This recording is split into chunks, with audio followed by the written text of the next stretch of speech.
All right, here we go again. Welcome back to another video. Today I want to talk about something that's been, I would say, mentioned over the last few weeks, maybe a few months, where people are telling you that YouTube is in easy mode. And I want to elaborate a little bit more. Is YouTube in easy mode? And what should you do?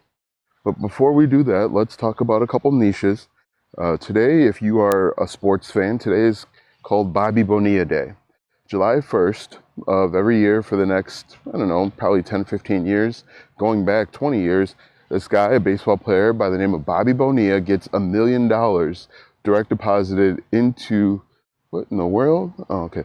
Direct deposited into his account from the Mets. Now, I might be getting this off, but basically what happened was the Mets signed a deferred contract with Bobby Bonilla, and they're going to continue to pay him for, I think they were going to pay him for 30 years, like $1 million in 30 years. Now, what does that have to do with a niche? I think a really interesting niche could be talking about these crazy contracts that you see across sports.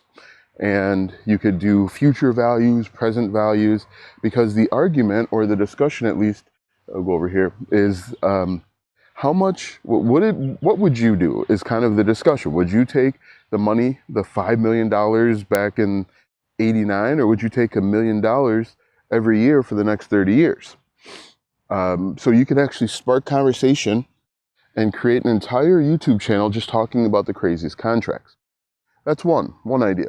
Another idea that you could potentially do is, and I was driving down here after dropping the kids off, is talk about mattresses. How crazy is that? Yeah, you could create content about different types of mattresses. I might find a different spot because I'm staring directly into the sun, but it's good lighting. You could create content directly talking about different types of mattresses, king, California king, queen, the different types of the toppers and all of the accessories that go with it. And what's really interesting is mattresses are expensive. Box springs, the entire setup are really expensive, but there are tons of affiliate programs out there. So you could start an entire YouTube channel helping people understand the differences between the different types of mattress toppers, if they're a firm sleeper, if they need a soft mattress, and then partner with a different affiliate program and potentially make money. I might find somewhere different because, like I said, I am staring directly into the sun, and so it's kind of hard for me to look you in the eye. I might just sit down right here, I think, today. Anyway, so think about those two niches, talking about sports. And I've got a third one, which is something that you might want to jump on right away. It would be something that would be, if you are in the video game niche, a couple really interesting things happened in the last couple days. There's a new video game coming out called College Football 26. Now, College Football 26, and this is better, a little bit better. College Football 26 is a video game by EA Sports, and I've talked about this before. A lot of people have never played this video game before, and they want to learn how to play it.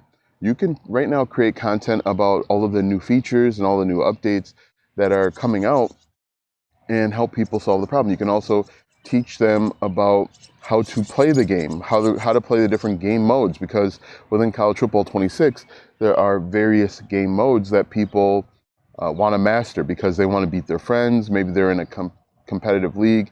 Maybe they're in a dynasty league. So College Football 26. But what's really, really interesting is just yesterday, EA announced, or it was leaked, that they're going to come out with a college basketball game. Now, there hasn't been a basketball game in 10 years. So there's a whole segment of gamers that have never, my alarm for posting on TikTok just went off. I'll have to wait on that. There is an entire demographic of people, gamers, that have never played college basketball. And so, once again, that's going to be an opportunity for you to jump in and be a leader in the market. So you could start off by talking about news and rumors and what you'd like to see. You could talk about the older version of the game and compare it, some of the things that you liked from the older version versus the new version. But I think that's a really interesting niche. And if I had time, it would definitely be something that I would jump into and start talking about, because there's going to be literally millions of people that want to play college basketball. because they're college basketball fans, and that's going to be an opportunity. So those are three niches that just kind of I thought about driving in Bobby Bonilla Day.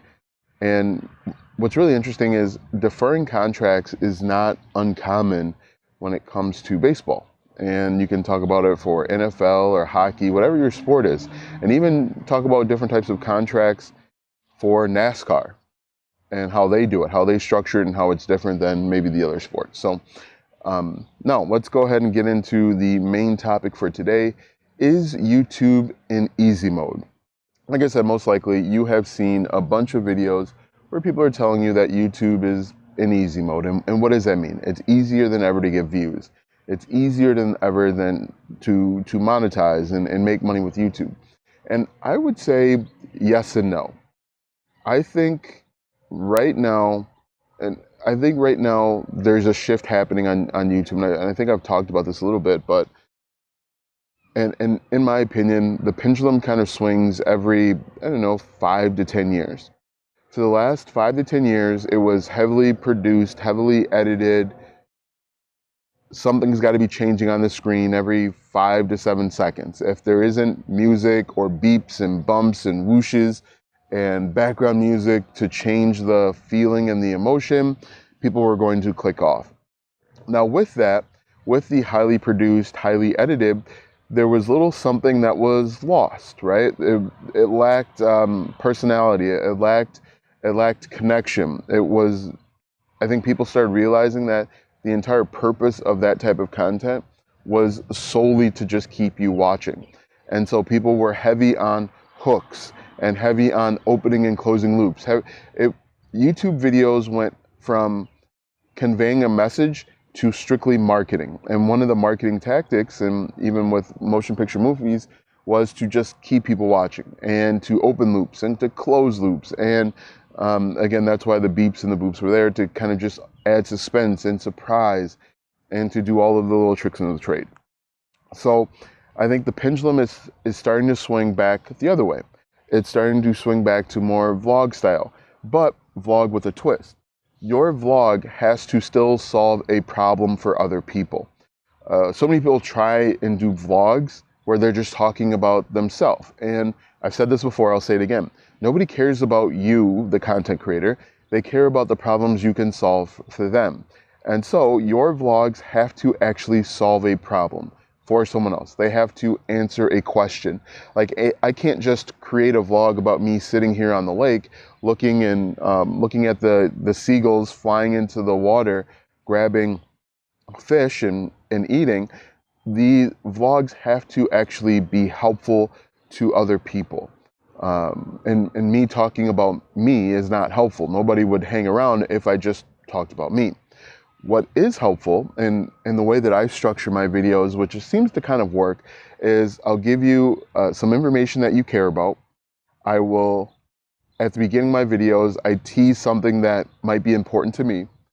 I will talk about information that's important to you. And then at the end of the video, I'll talk about something that is relevant to me that's going on in my life. So over the last few weeks, I have talked about the challenges that I've gone through with my mom passing and selling the house and things that I've been thinking about. I'll tease that at the very beginning. And then I talk about the niches that you should potentially consider. I'll give you information and tips on how to start a YouTube channel or AI or whatever it might be. And that conversation that we have, I'm trying to have a conversation either with you or a conversation with my younger self. That conversation will take probably about 10 or 15 minutes. And then after that, I'll finish up with something that's important to me. There will be a segment of people that hang around. There's actually a pretty good amount of people that hang around 20 minutes into a video, which you might think is crazy, and I even thought was crazy. But I think that's the proper way to structure YouTube videos in the vlog style. I consider hanging out outside, looking on the beach in real life, IRL, to be vlog style, right? But the stuff inside of the office, because if you watch any of my videos, most of my content was from my office. That is more highly edited, highly produced. But I can tell you about my knowledge, skills, experience, what I've done, what I've learned, lessons that I've learned, and that can help resonate and connect with you on a different level. So here's what I would do. And this is if I were just getting started and I wanted to make YouTube as easy as possible, I would pick a topic that I know a lot about. For me, it could be raising twins. It could be getting married. It could be, playing sports, anything that I know a decent amount about. Then I would grab my camera and a decent microphone. And as far as the microphone, I would either find a very inexpensive microphone over on Amazon, $25, $30. If you can't find one, try secondhand stores, try pawn shops, try thrift shops to find inexpensive equipment, right? You don't need to have this DJI in order to create content. In fact, what I would tell you to do is to start creating content with whatever you have. If you only have your smartphone, hold your smartphone up, or bring a stack of books with you to the beach or to the park, put your books on the park bench and talk right into your camera. That's all you need in the very beginning.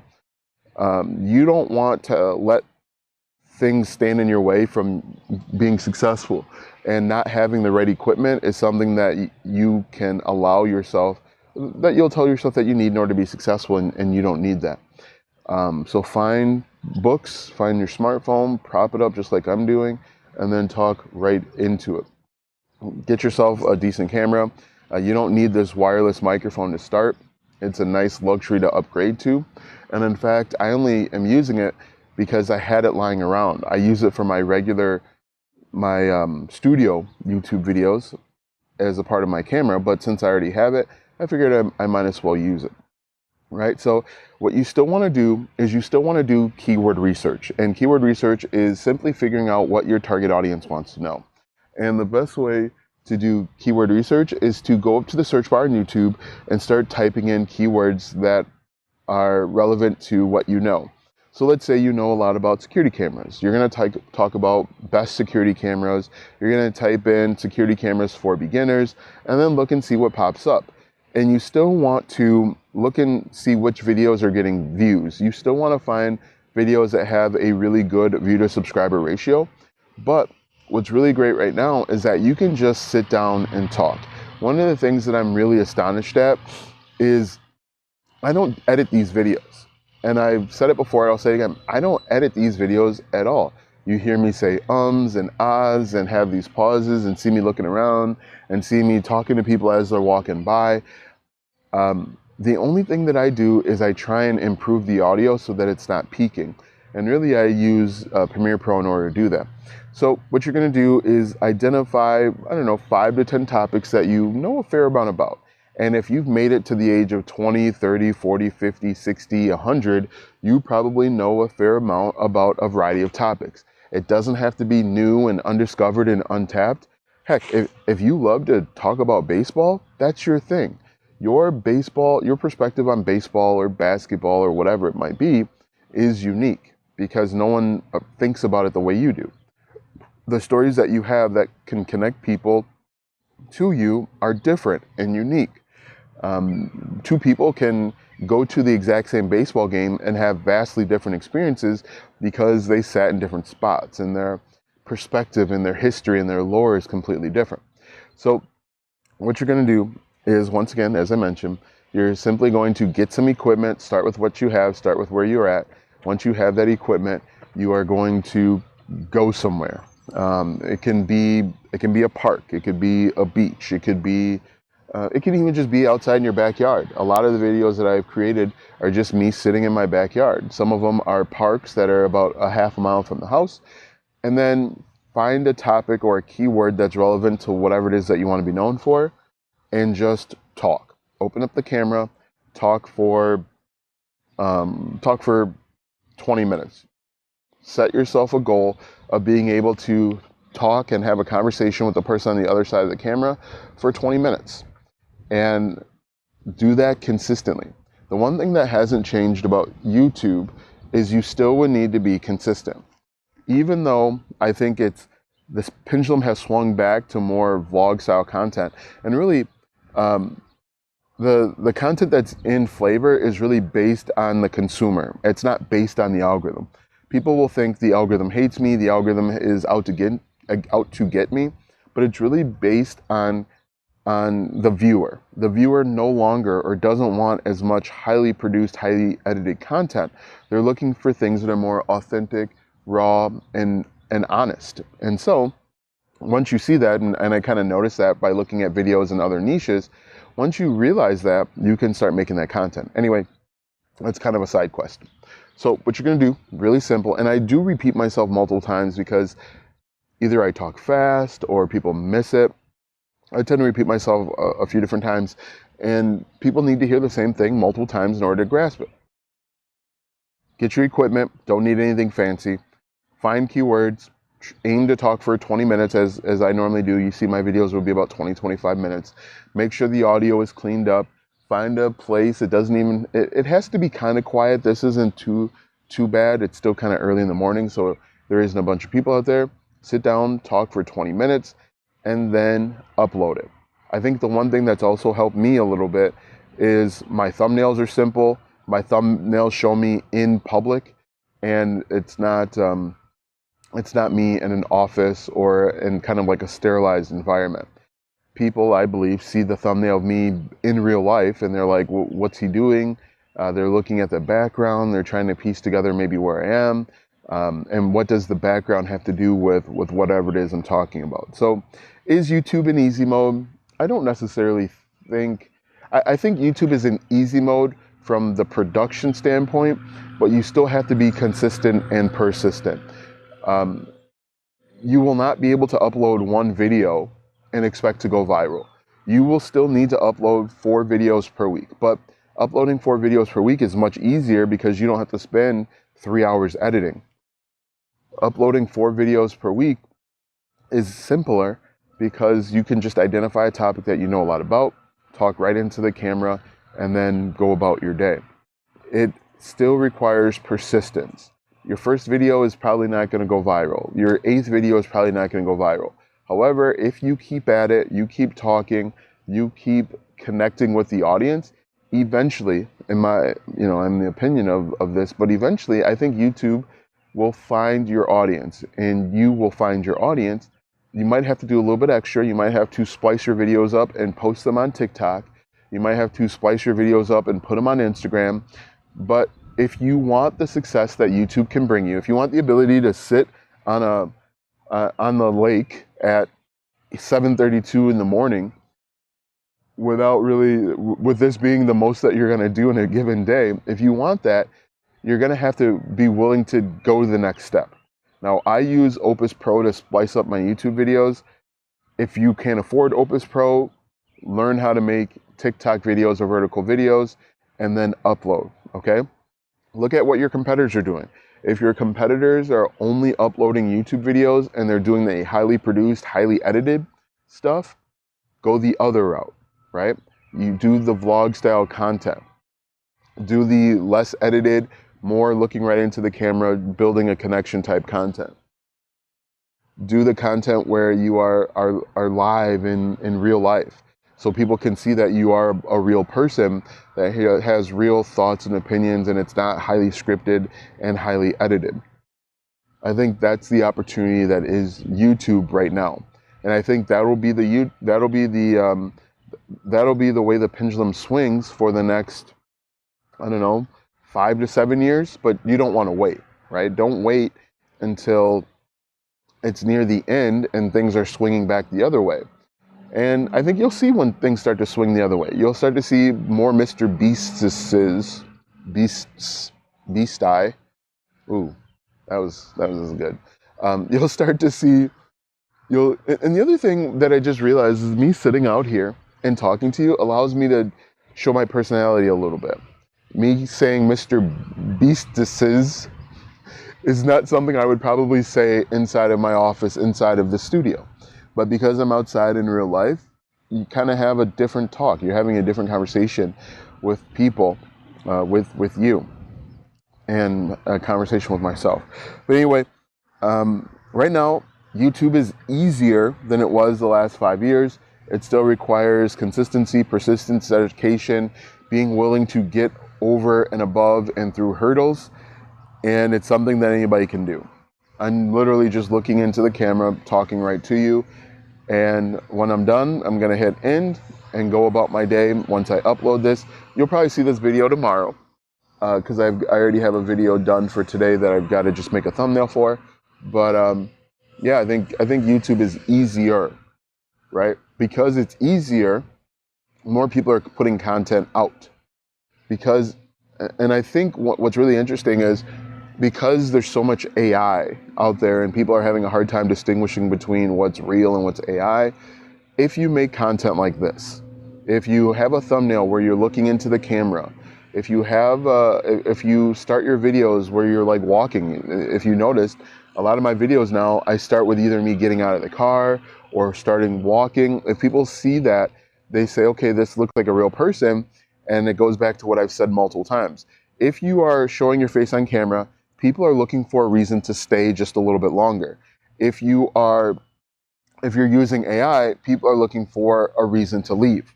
Oh, right. So hopefully this video helped, and I got to do a thumbnail. I always forget to do it. So this is me doing a thumbnail, looking right into the camera, just like that.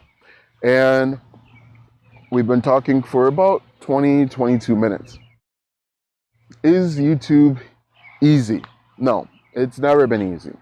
Trying to get people to like, watch, follow, and comment is not easy.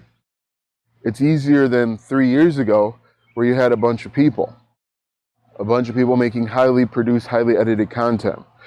I think it's easier today than YouTube automation if you're willing to create content where you show up on camera. If you are doing faceless, which there's nothing wrong with faceless. I've got faceless accounts. If you are doing faceless, you're going to run into the same challenges where you're fighting against lots of people that don't show your face, don't show their face. But I think that faceless content, showing your face, having branded content is a little bit easier. It lets you grow a little bit faster, and you can create content quicker, right? And I think another thing is TikTok has had a profound impact on what's going on here on YouTube, right? What type of TikToks resonate the most? When people are just out and about and they're sharing their honest feelings, they're sharing their opinions. What type of TikTok videos do you watch? Do you watch videos where people are doing faceless voiceovers? Or do you watch videos where people are sitting in their car, pouring their heart out, or they're on a walk and they're pouring their heart out? If you want to know what type of content to make, look and see what type of content resonates with you the best. That is a very simplistic way to start creating content. Figure out what works best for you or what you like, and then start making that content. Anyway, that is it for today. Make sure that you like, comment, follow, share, subscribe, do all that good stuff, and we'll see you in the next video.